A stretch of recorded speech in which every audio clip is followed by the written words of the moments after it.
Another day, another basketball stories na naman ang pagkukwentuhan natin.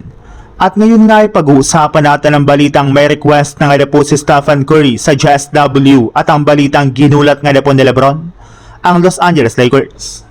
Kagaya nga po ng napag-usapan natin, marami na nga po ang nagsasabi na nasasayang na nga po ng Golden State Warriors ang prime years ng kanilang superstar na si Stephen Curry matapos ang magkakasunod na maaga nilang pagkakalaglag sa playoffs ng mga nagdaang taon. Maging si Stephen Curry nga po ay hindi na rin naman natutuwa sa nangyayari parati sa kanilang team at ayaw na nga po niya na masayang ulit ang kanilang magiging kampanya sa susunod na season.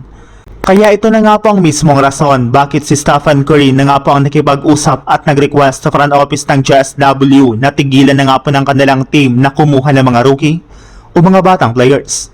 Kung gusto nga po nila na magkaroon ng tsansa na makapag-compete sa titulo ay kailangan nga po nila ng mga bagong players na meron ng experience sa NBA at mapapakinabangan talaga nila sa kanilang mga laro.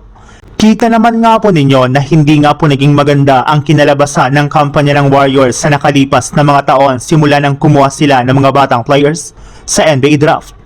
Isa pa nga po ito sa mga rason bakit simula sa pagiging contender nila sa West ay nagiging isa na lamang nga pong ganap na play-in tournament team ang kanilang kupunan. Sa ibang balita naman, hindi pa rin naman nga po nawawala ang paglabas ng balita patungkol sa magiging future at kalagayan ni Lebron sa Los Angeles Lakers. Alam naman nga po ninyo na isa na nga po itong ganap na restricted free agent at posibleng nga po na umalis na siya sa Lakers at lumipat ng ibang kupunan.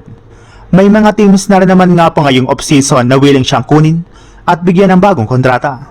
Pero hindi rin naman nga po yan hahayaan na mangyari ng Lakers lalo na nila Austin Reeves at Luka Doncic na parehong gusto na mapanatili at mapabalik muli si Lebron sa kanilang lineup. Kasalukuyan na rin naman nga po nila itong kinakausap at nire-recruit para lamang bumalik sa kanilang kupunan. Willing na rin naman nga po si Reeves na magpakat ng kanyang kontrata para lamang magkaroon ang Lakers ng kakayahan na ibigay kay Lebron ang hinihingi nga po nitong bagong kontrata sa kanilang kupunan.